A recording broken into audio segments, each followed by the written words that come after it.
ಜ್ಞಾನಂ ಪೂರ್ಣಂ ಜಗಜ್ಯೋತಿ ನಿರ್ಮಲವಾದ ಮನವೇ ಕರ್ಪೂರದಾರತಿ. ಜ್ಞಾನಂ ಪೂರ್ಣಂ ಜಗಜ್ಯೋತಿ ನಿರ್ಮಲವಾದ ಮನವೇ ಕರ್ಪೂರದಾರತಿ.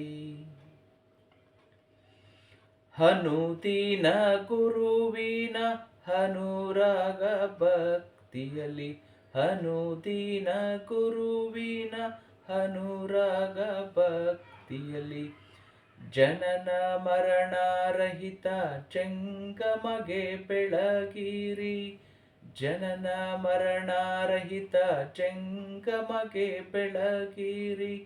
ಜ್ಞಾನಂ ಪೂರ್ಣಂ ಜಗಜ್ಯೋತಿ ನಿರ್ಮಲವಾದ ಮನವೇ ಕರ್ಪೂರದಾರತಿ.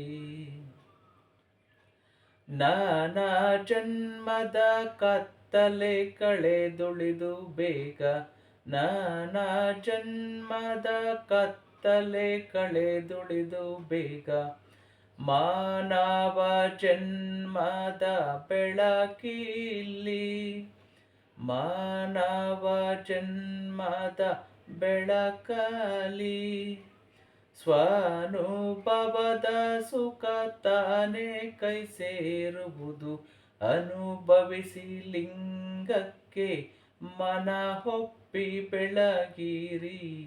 ಜ್ಞಾನಂ ಪೂರ್ಣಂ ಜಗಜ್ಯೋತಿ ನಿರ್ಮಲವಾದ ಮನವೇ ಕರ್ಪೂರದಾರತಿ. ನಾನೀನೆಂಬುದ ಬಿಡಿರಿ, ನಾನೆಂಬುದು ನರಕವೇ ಪ್ರಾಪ್ತಿ. ನಾನೀನೆಂಬುದ ಬಿಡಿರಿ, ನಾನೆಂಬುದು ನರಕವೇ ಪ್ರಾಪ್ತಿ. ಅಷ್ಟವರ್ಣದ ಸ್ಥೂಲ ಮಾನವ ಜನ್ಮ ಹುಟ್ಟಿ, ಅಷ್ಟವರ್ಣದ ಸ್ಥೂಲ ಮಾನವ ಜನ್ಮ ಹುಟ್ಟಿ ಬರುವುದು ದುರ್ಲಭವು. ಮಾನವ ಜನ್ಮ ಹುಟ್ಟಿ ಬರುವುದೇ ದುರ್ಲಭವು.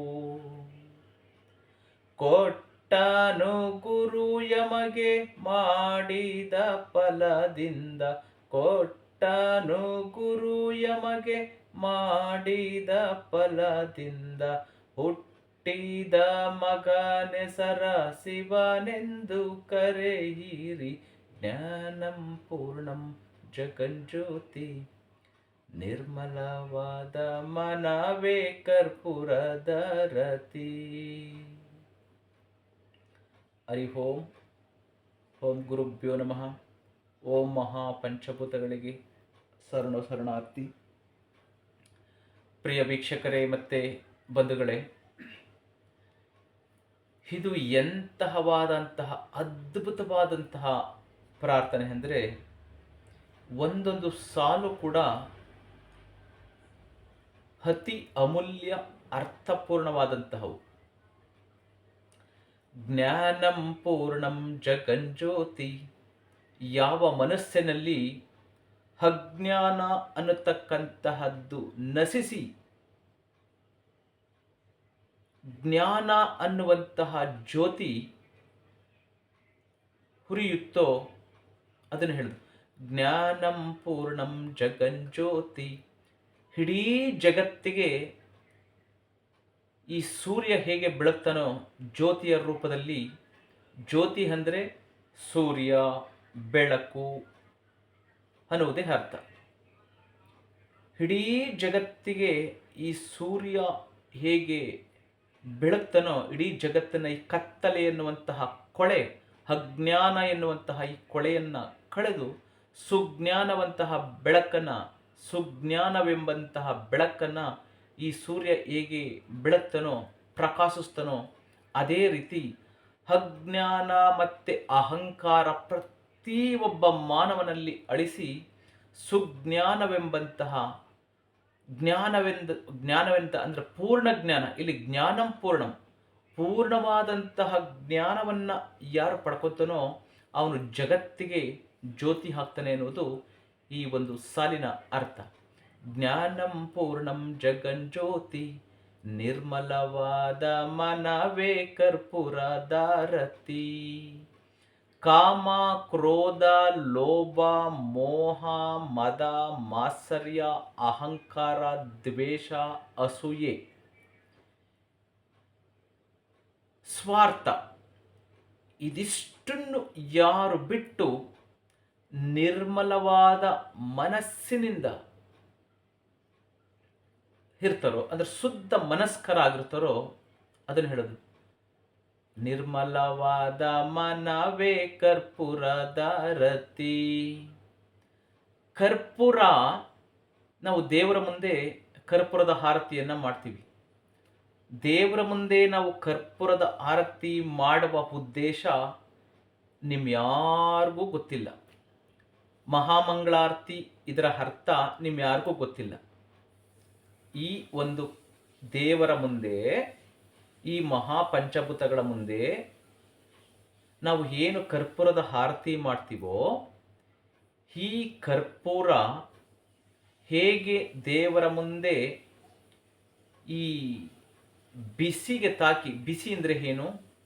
ಕಾಮ, ಕ್ರೋಧ, ಲೋಭ, ಮೋಹ, ಮದ, ಮಾತ್ಸರ್ಯ, ಅಹಂಕಾರ, ಲೋಭ, ದುರಾಸೆ, ಸ್ವಾರ್ಥ, ಇವೆಲ್ಲವನ್ನ ಈ ಬೆಂಕಿಗೆ ಹಾಕಿ ನಾವು ಕರ್ಪೂರನ ಹೇಗೆ ಸುಟ್ಟಾಗ ಕರ್ಪೂರ ಕರಗ್ತದೋ, ಹಾಗೆ ನಮ್ಮಲ್ಲಿರುವಂತಹ ಈ ದುಷ್ಟ ಗುಣಗಳನ್ನು ಸುಟ್ಟು ಈ ಕರ್ಪೂರದ ರೀತಿ ಅವೆಲ್ಲ ಕರಗೋಗ್ಬೇಕು.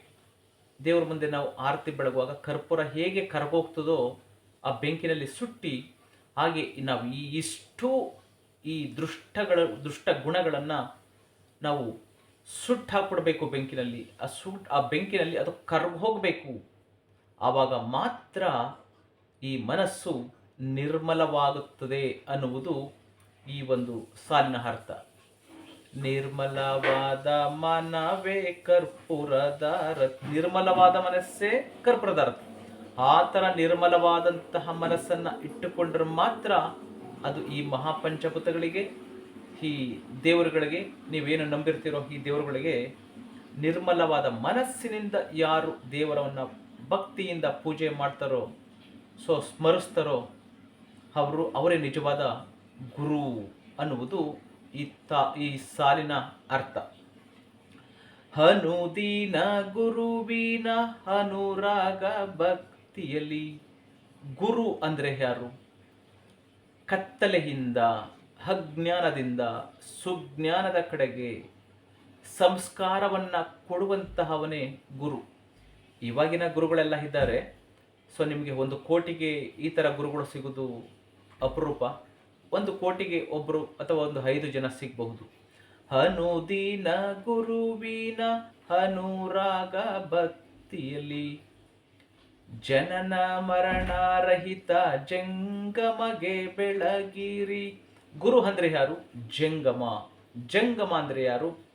ನಾನು ಮೊದಲು ಹೇಳಿದಂತಹ ಈ ಎಲ್ಲವನ್ನ ಅರಿಸಡ್ವರ್ಗಗಳನ್ನು ಗೆದ್ದಂತಹವನು, ತ್ಯಜಿಸಿದಂತಹವನು. ಆಸೆ, ವ್ಯಾಮೋಹ, ಸ್ವಾರ್ಥ, ದುರಾಸೆ, ಲೋಭ ಇವೆಲ್ಲವನ್ನ ಬಿಟ್ಟಂತಹವನೇ ಜಂಗಮ. ಈ ಮಹಾಪಂಚಭೂತಗಳನ್ನು ಸ್ಮರಿಸ್ತಾ, ಸತ್ಕರ್ಮಗಳನ್ನು ಮಾಡುತ್ತಾ, ಸದ್ಗುಣಗಳನ್ನು ಮೈಗೂಡಿಸಿಕೊಂಡು ತನ್ನಲ್ಲಿರುವಂತಹ ಸದ್ಗುಣಗಳನ್ನು ಜಗತ್ತಿಗೆ ಬಿತ್ತರಿಸುವಂತಹವನೇ ಜಂಗಮ ಗುರು. ಅದಕ್ಕೆ ಹೇಳ್ತಾರೆ ಅನುರಾಗ ಅನುದಿನ. ಅನುದಿನ, ಪ್ರತಿದಿನ. ಅನುದಿನ ಗುರುವಿನ ಅನುರಾಗ ಭಕ್ತಿಯಲ್ಲಿ. ಅನುರಾಗ ಅಂದ್ರೆ ಪ್ರೀತಿ ಮತ್ತೆ ಭಕ್ತಿಯಲ್ಲಿ. ಜನನ ಮರಣ ರಹಿತ. ಜನನನೂ ಇಲ್ಲ, ಮರಣನೂ ಇಲ್ಲ. ದೇಹಕ್ಕೆ ಜನನನೂ ಇದೆ, ಮರಣನೂ ಇದೆ. ಆದರೆ ಈ ಜಂಗಮಕ್ಕೆ ಅಳಿವುಂಟು. ಸ್ಥಾವರಕ್ಕೆ ಅಳಿವುಂಟು, ಜಂಗಮನಿಗೆ ಅಳಿವಿಲ್ಲ ಅಂತ ಬಸವಣ್ಣವರು ಹೇಳಿದ್ದಾರೆ. ಅಂದರೆ ಸ್ಥಾವರ ಅಂದರೆ ಬೆಳ್ಳಿ, ಚಿನ್ನ, ವಜ್ರ, ವೈಡೂರ್ಯ, ಮುತ್ತು, ಹವಳ, ಕಬ್ಬಣ, ಮರ, ಮುಟ್ಟು, ಈ ಸ್ಥಾವರಗಳು ಏನಿದೆ, ಈ ಸ್ಥಾವರಗಳಿಗೆ ಅಳುವುಂಟು. ಅದು ಕರಗೋಗ್ತದೆ, ನಶಿಸಿ ಹೋಗ್ತದೆ. ಈ ಜಂಗಮನಿಗೆ ಅಂದರೆ ಗುರುವಿಗೆ, ಅವನು ಹೇಳಿಕೊಟ್ಟಂತಹ ಗುರುವಿಗೆ ಅಂದರೆ ಅವನ ದೇಹ ಅಂತ್ಯ ಆಗಬಹುದು, ಅವನು ಹಾಕೊಟ್ಟಂತಹ ಒಂದು ಈ ಸನ್ಮಾರ್ಗ ಏನಿದೆ, ಒಳ್ಳೆಯ ಮಾರ್ಗ, ಅವ್ರು ಕಲಿಸ್ಕೊಟ್ಟಂತಹ ಈ ವಿದ್ಯೆ, ಅದು ಹಾಗೆ ಒಬ್ಬರಿಂದ 1,000 ಜನಕ್ಕೆ, 1,000ರಿಂದ ಲಕ್ಷ, ಲಕ್ಷದಿಂದ ಕೋಟಿ, ಹೀಗೆ ಆ ಒಂದು ಪ್ರಸಾರ ಆಗ್ತಾ ಹೋಗ್ತಿರ್ತದೆ ಒಳ್ಳೆಯ ಗುಣಗಳು. ಸೊ ಸದ್ಗುಣಗಳು, ಈ ಸದ್ಗುಣಗಳನ್ನು ಗುರು ಏನು ಬಿತ್ತು ಹೋಗಿರ್ತಾನೋ, ಅವನ ವಿದ್ಯೆಯನ್ನು ಬೇರೆಯವ್ರಿಗೆ ದಾರಿ ಎರೆದಿರ್ತಾನೋ, ಅದು ಯಾವತ್ತೂ ಅದಕ್ಕೆ ಮರಣ ಇಲ್ಲ, ಅದಕ್ಕೆ ಯಾವತ್ತೂ ಕೂಡ ಸಾವಿಲ್ಲ ಅನ್ನುವುದೇ ಈ ಸಾಲಿನ ಅರ್ಥ. ಅನುದಿನ ಗುರುವಿನ ಅನುರಾಗ ಭಕ್ತಿಯಲ್ಲಿ ಜನನ ಮರಣ ರಹಿತ ಜಂಗಮಗೆ ಬೆಳಗಿರಿ, ಜ್ಞಾನಂ ಪೂರ್ಣ ಜಗಜ್ಯೋತಿ, ನಿರ್ಮಲವಾದ ಮನವೇ ಕರ್ಪೂರದಾರತಿ. ನೆಕ್ಸ್ಟ್ ಸಾಲ್ ನೋಡಿ. ನಾನಾ ಜನ್ಮದ ಕತ್ತಲೆ ಕಳೆದುಳಿದು ಬೇಗ, ನೀನು ಹಿಂದಿನ ಜನ್ಮದಲ್ಲಿ ಮಾಡಿದಂತಹ ಪಾಪಗಳು, ಪ್ರಾರಬ್ಧಗಳು ಅಥವಾ ಋಣಗಳನ್ನು, ನಾನಾ ಜನ್ಮದ ಕತ್ತಲೆ, ಅಜ್ಞಾನ, ಅವಿವೇಕ, ಅಹಂಕಾರದ ಕತ್ತಲೆಯನ್ನು ಕಳೆದು ಬೇಗ ಮಾನವ ಜನ್ಮದ ಬೆಳಕಲಿ, ನಿನಗೆ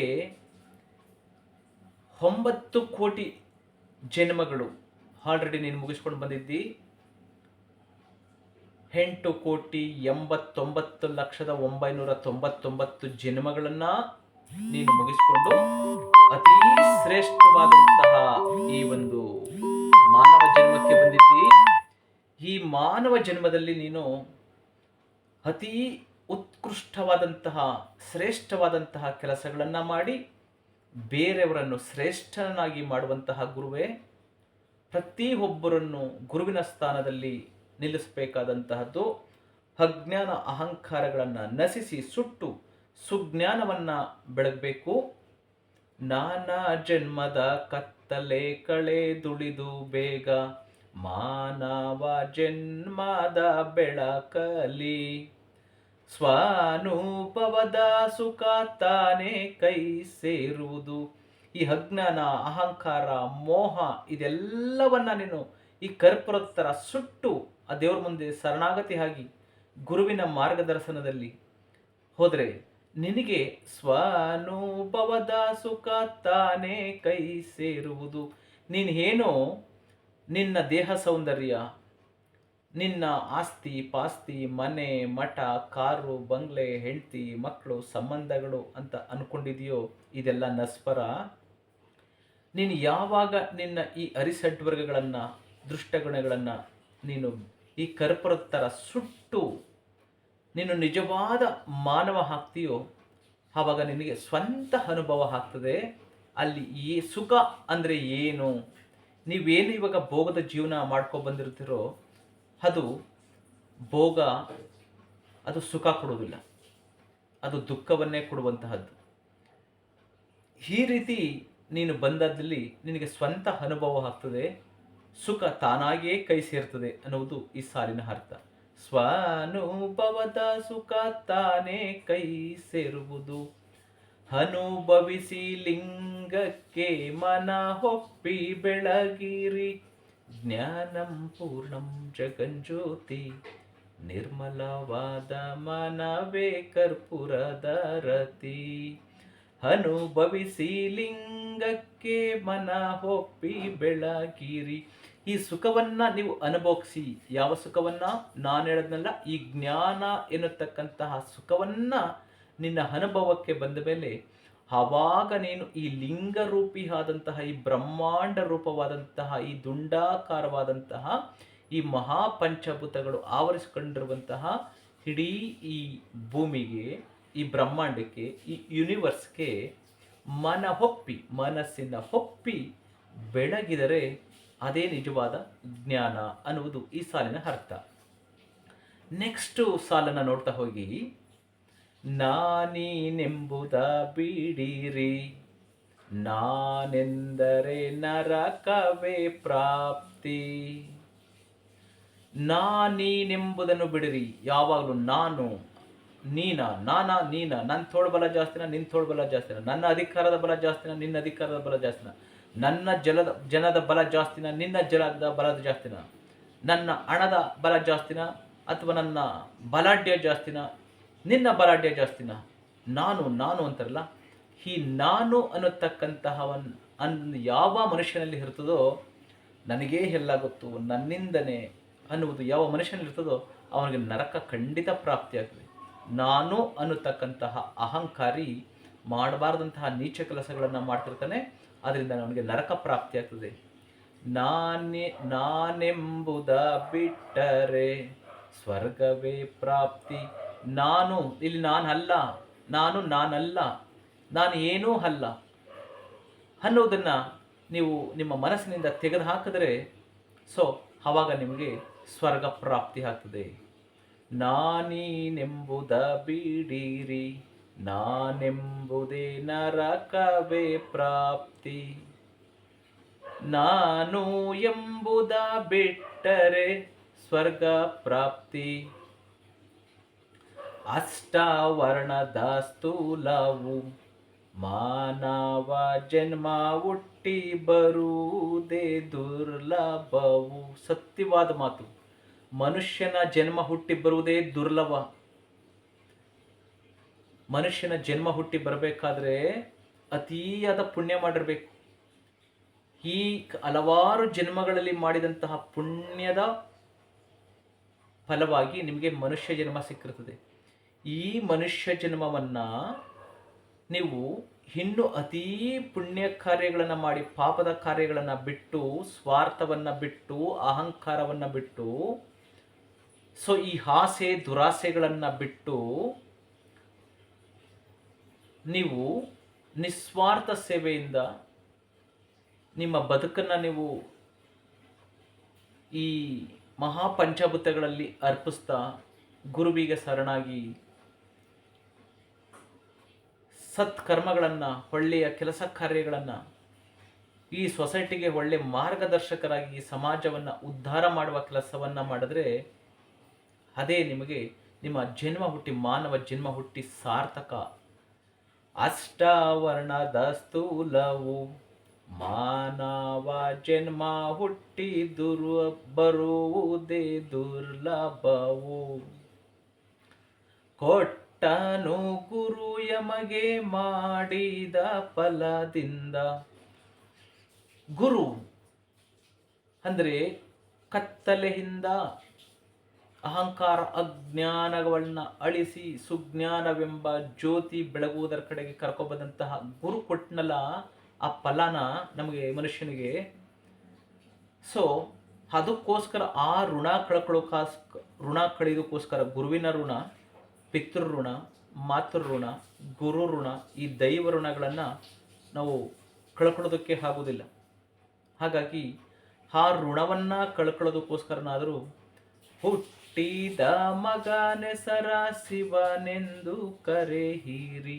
ಜ್ಞಾನಂ ಪೂರ್ಣಂ ಜಗಜ್ಯೋತಿ ನಿರ್ಮಲವಾದ ಮನವೇ ಕರ್ಪೂರದಾರತಿ.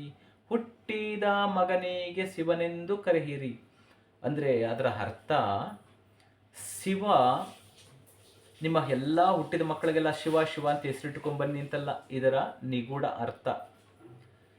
ಶಿವ ಹೇಗೆ ಅವನು ಎಲ್ಲವನ್ನ ತ್ಯಜಿಸಿ ಐಶ್ವರ್ಯ, ಇಡೀ ಬ್ರಹ್ಮಾಂಡದಲ್ಲಿರೋ ಐಶ್ವರ್ಯ ಭೋಗಗಳೆಲ್ಲ ಶಿವ ಅನುಭವಿಸ್ಬೋದು. ಆದರೆ ಅದೆಲ್ಲವನ್ನು ಬಿಟ್ಟು ನಿರಾಕಾರನಾಗಿ ಬ್ರಹ್ಮರೂಪಿಯಾಗಿ ಹೇಗೆ ಅವನು ಇಡೀ ದೇಹಕ್ಕೆಲ್ಲ ಭಸ್ಮವನ್ನು ಲೇಪನೆ ಮಾಡಿಕೊಂಡು ರುದ್ರಾಕ್ಷಿಯನ್ನು ಧರಿಸಿ ಸೃಷ್ಟಿ ಸ್ಥಿತಿ ಲಯಗಳನ್ನು ಯಾರದೇ ಮುಲಾಜಿಗೆ ಇಲ್ಲದೆ ನಿಷ್ಪಕ್ಷಪಾತವಾಗಿ ಧರ್ಮವಾಗಿ ಪಾಲಿಸ್ತಾನೋ, ತನ್ನನ್ನು ನಂಬದಂತಹ ಭಕ್ತರನ್ನ ಹೇಗೆ ಅವನು ಕೈ ಹಿಡಿತಾನೋ, ಅವನು ಹೇಗೆ ಎಲ್ಲವನ್ನು ತ್ಯಜಿಸಿ ಸ್ಮಶಾನದಲ್ಲಿ ವಾಸ ಮಾಡ್ತಾನೋ ಅಥವಾ ಕೈಲಾಸದಲ್ಲಿ ವಾಸ ಮಾಡ್ತಾನೋ, ಯಾವುದೇ ಭೋಗವಿಲ್ಲದೆ ಭಸ್ಮಧಾರಿಯಾಗಿ ವಿಭೂತಿ ಪ್ರಿಯನಾಗಿ, ರುದ್ರಾಕ್ಷಿ ಪ್ರಿಯನಾಗಿ, ಸೊ ಬಿಲ್ವಪತ್ರ ಪ್ರಿಯನಾಗಿ, ಬಿಲ್ವಪತ್ರನೇ ಅವನಿಗೆ ಆಭರಣ, ರುದ್ರಾಕ್ಷಿಯೇ ಆಭರಣ, ಭಸ್ಮವೇ ಬ್ರಹ್ಮಾಂಡ, ವಿಭೂತಿ ವಿಶಿಷ್ಟ ಭೂಷಣ ತಿಲಕವನ್ನು ಧರಿಸಿ ಸೃಷ್ಟಿ ಸ್ಥಿತಿ ಲಯಗಳನ್ನು ಹೇಗೆ ಮಾಡ್ತಿದ್ದಾನೋ ಆ ರೀತಿಯಾಗಿ ಎಲ್ಲವನ್ನ ತ್ಯಜಿಸಿ ಈ ಮಾನವ ಜನ್ಮವನ್ನು ಸಾರ್ಥಕಪಡಿಸ್ಕೊಂಡು ಸ್ವರ್ಗವನ್ನು ಪ್ರಾಪ್ತಿ ಮಾಡ್ಕೋಬೇಕು. ಅಂದರೆ ಹುಟ್ಟಿದ ಮಗನಿಗೆ ಶಿವನೆಂದು ಕರೆಯಿರಿದ್ರೆ, ಶಿವನೆಂದು ಹುಟ್ಟಿದ ಮಕ್ಕಳಿಗೆಲ್ಲ ಶಿವ ಶಿವ ಶಿವ ಅಂತ ಹೆಸರಿಟ್ಕೊ ಬನ್ನಿ ಅಂತೆಲ್ಲ ಇದರ ನಿಗೂಢ ಅರ್ಥ. ಶಿವನ ರೀತಿಯಲ್ಲಿ ನಾವು ಬದುಕಬೇಕು ಅನ್ನುವುದೇ ಇದರ ಅರ್ಥ. ದಯಮಾಡಿ ಪ್ರಿಯ ವೀಕ್ಷಕರೇ, ನೀವು ಕೂಡ ಇದನ್ನು, ನಿಮಗೆ ಸ್ವರ್ಗ ಪ್ರಾಪ್ತಿ ಬೇಕು, ಈ ಭೋಗದ ಜೀವನದಿಂದ ಯೋಗದ ಜೀವನದ ಕಡೆಗೆ ಬನ್ನಿ. ಸೊ ನಿಮ್ಮೆಲ್ಲರಿಗೂ ಕೂಡ ಆ ಒಂದು ಒಳ್ಳೆಯ ಸನ್ಮಾರ್ಗವನ್ನು ಈ ಮಹಾಪಂಚಭೂತಗಳು, ಈ ಭೂಮಿ ತಾಯಿ, ಆಕಾಶ ಅಂದರೆ ಪೃಥ್ವಿ, ಆಕಾಶ, ವಾಯುದೇವ ಅಂದರೆ ವಾಸುದೇವ, ಅಗ್ನಿದೇವ ಅಂದರೆ ಸೂರ್ಯದೇವ, ಹಾಗೆ ಗಂಗಾಮಾತೆ ಅಂದರೆ ವರುಣ. ಸೊ ಇವರು ನಿಮಗೆ ದಯ ಪಾಲಿಸಲಿ ಅಂತೇಳಿ, ದಯಮಾಡಿ ಇದು ನಿಮಗೆ ಇಷ್ಟ ಆದರೆ ದಯಮಾಡಿ ಎಲ್ಲರಿಗೂ ಶೇರ್ ಮಾಡಿ. ಸೊ ನೀವು ಕೂಡ ಇದನ್ನು ನಿಮ್ಮ ಜೀವನದಲ್ಲಿ ಅಳವಡಿಸ್ಕೊಳ್ಳಿ, ನಿಮಗೂ ಪುಣ್ಯ ಪ್ರಾಪ್ತಿ ಆಗಲಿ. ಅಳವಡಿಸ್ಕೊಂಡವರು ಮಾತ್ರ, ಅಳವಡಿಸ್ಕೊಳ್ಳೋದವರಿಗೆ ನರಕವೇ ಪ್ರಾಪ್ತಿ. ನೀವು ನರಕಕ್ಕೆ ಹೋಗ್ತೀರಾ ಸ್ವರ್ಗಕ್ಕೆ ಹೋಗ್ತೀರಾ ಡಿಸೈಡ್ ಮಾಡಿ. ಸೊ ನಿಮಗೆ ಯಾವ ಥರದ ಆರೋಗ್ಯ ಸಮಸ್ಯೆಗಳಿದ್ರು ನಾನು ನಿಮ್ಮ ಟ್ರೆಡಿಷನಲ್ ಆಯುರ್ವೇದ, ಅಷ್ಟಾಂಗ ಯೋಗ, ಅಕ್ಯುಪಂಚರ್, ಅಕ್ಯುಪ್ರೆಷರ್, ಪಂಚಕರ್ಮ, ಫಿಸಿಯೋಥೆರಪಿಸ್ಟ್, ಯಾವುದೇ ತರಹದ ಅದು ಮಾನಸಿಕ ಅಥವಾ ದೈಹಿಕ ಸಮಸ್ಯೆಗಳು ನಿಮ್ಮಲ್ಲಿ ಇದ್ದರೆ ಸೊ ನಮ್ಮನ್ನು ಕಾಂಟ್ಯಾಕ್ಟ್ ಮಾಡ್ಬೋದು. ನಮ್ಮ ಕಾಂಟ್ಯಾಕ್ಟ್ ನಂಬರ್ 9945123126.